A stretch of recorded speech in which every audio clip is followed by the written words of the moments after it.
مکہ کی قسم کھا کر پھر ایک قسم اور کھائی، مکہ کی قسم کھائی علت بیان کی، ساتھ ہی پھر ایک قسم اور کھائی، پھر ایک اور قسم کھائی۔ اب جو قسم کھائی وہ کھائی ووالد، ووالد وما ولد، رب نے کہا مجھے والد کی قسم ہے، مجھے باپ کی قسم ہے، ووالد، مجھے قسم ہے باپ کی، مجھے قسم ہے والد کی۔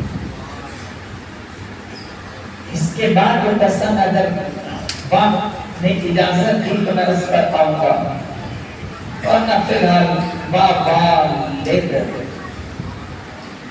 ووالد، رب نے کہا قسم ہے باپ۔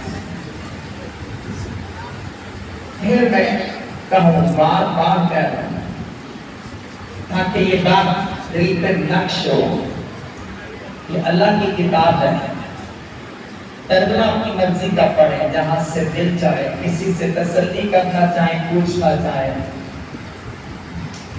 ہمیں اعتراض ہے۔ رب نے کہا وہ رب جو کسی کا محتاج نہیں ہے، وہ رب جو جھوٹ نہیں بولتا، وہ رب جس کے قبضہ قدرت میں کائنات کا ذرہ ذرہ ہے، وہ رب جو ہمیشہ سے ہے، ہمیشہ رہے گا۔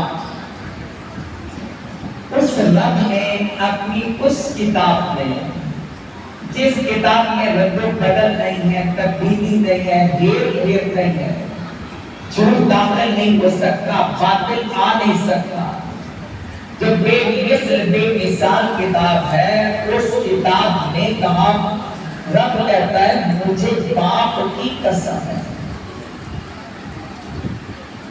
رب کہتا ہے مجھے باپ کی قسم ہے۔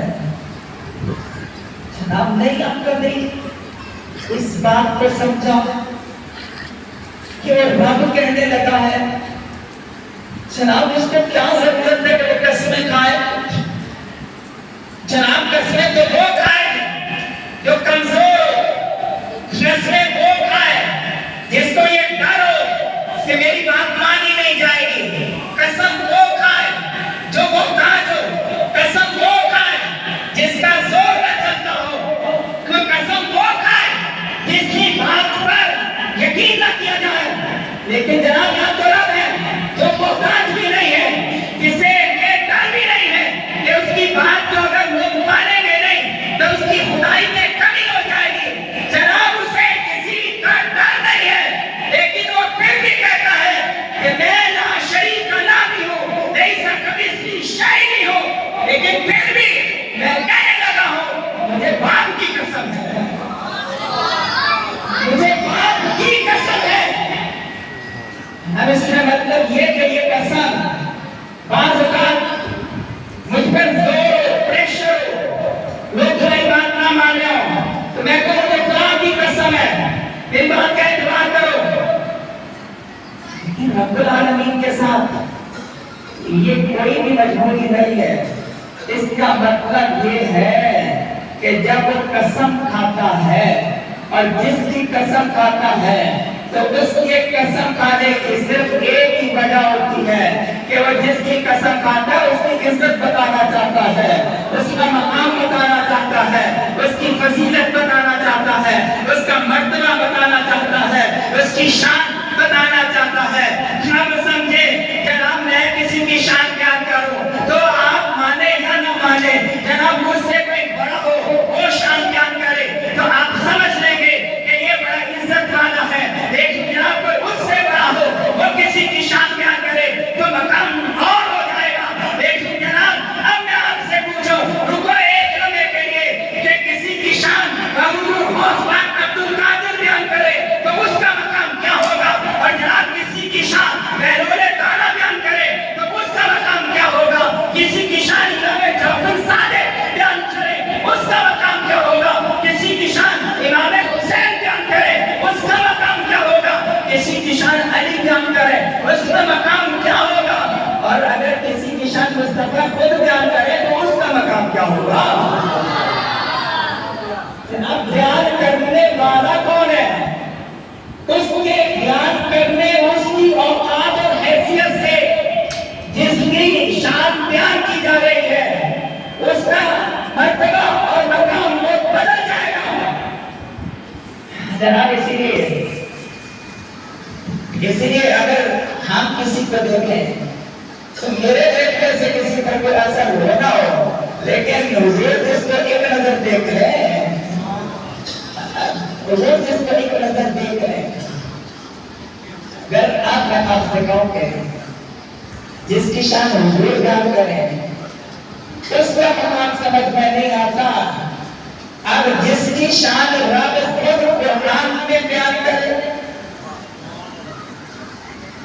دل پہ ہاتھ رکھ کے بتائیں اس کا مقام ہے، اس کی شان کیا ہے؟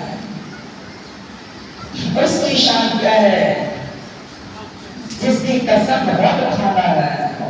رب کہتا ہے مجھے قسم ہے، میں قسم کھاتا ہوں۔ یا اللہ کس کی قسم کھانے لگا ہے؟ تو میں باپ کی قسم کھاتا ہوں، والد کی قسم کھاتا ہوں۔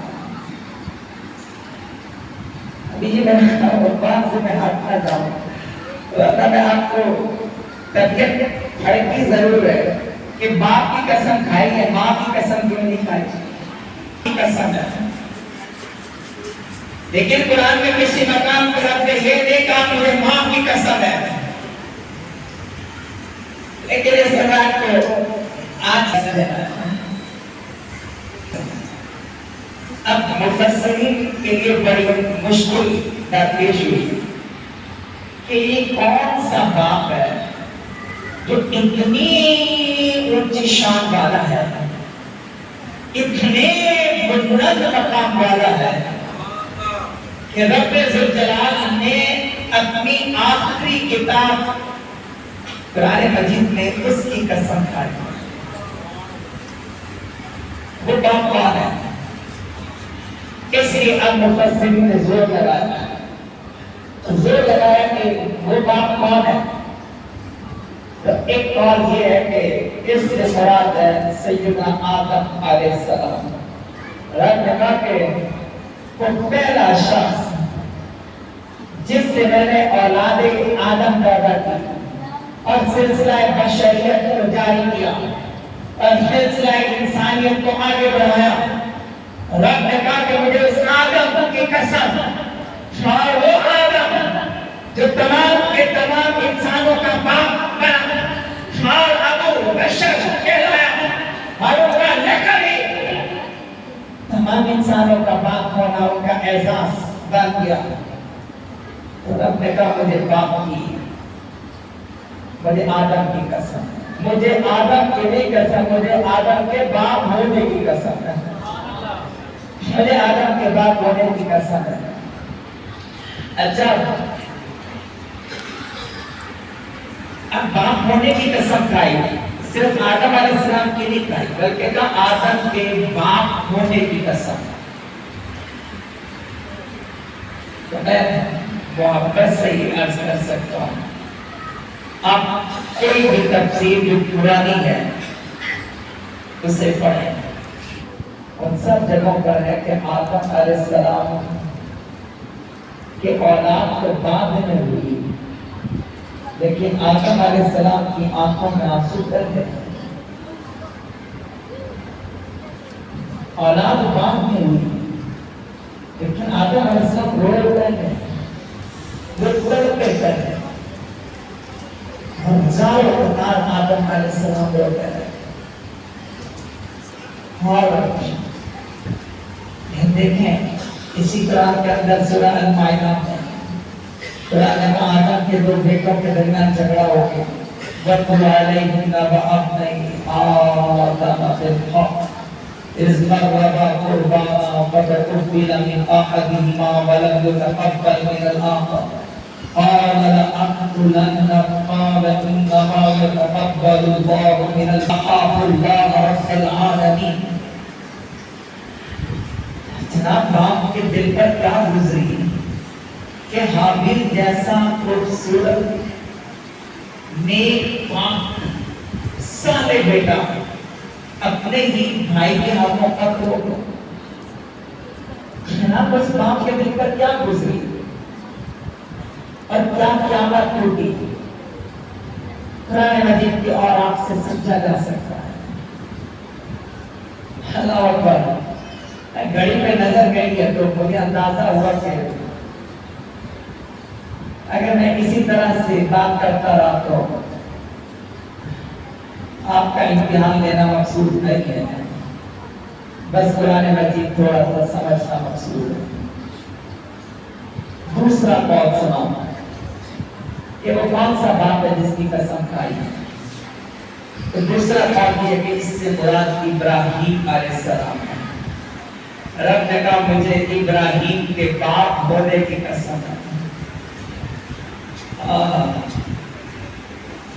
تفسیر نئی نے لکھا کہ حضرت خلیل کو ابراہیم کا نام کیسے آپ کا نام یہ رہا؟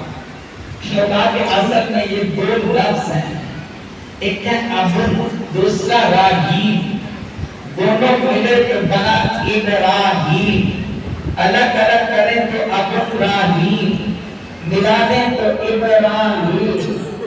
آپ اسے تفسیر نئی میں دیکھ لیں۔ ہم کہا کہ اصل میں حضرت خلیل کو ابراہیم اس لیے کہتے تھے